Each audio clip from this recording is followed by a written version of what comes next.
Speech. I did the history of Polaris Industries. My slideshow here, I got a picture of the first snowmobile and how they evolved throughout the years. Where and when all fun started. It started in 1954 with a bunch of guys just building stuff out in their shed in order to figure out a way to travel through the snow easier.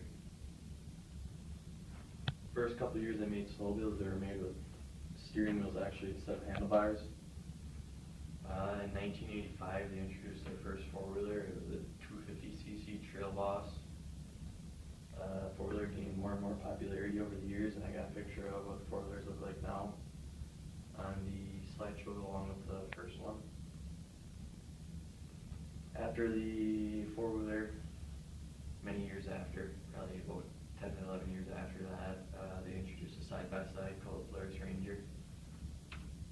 When they first came out, they only had 6x6s, and they eventually evolved to have ones with tracks, 6x6s, 4x4s, 2x4s, electric. They got golf carts now. It was called a side-by-side because the way it's seated, it's positioned just like a car or truck. Mainly used for farmers or just using for around the yard and so on. Cool facts about Polaris Industries. Just like any other company, it started in someone's back shed with a simple idea that is now a revolution. The Polaris Star logo actually came from the Polaris Star in the atmosphere out in outer space. The first ever snowmobile made was called the Snow Traveler and was controlled with a steering wheel, as I showed you in the PowerPoint.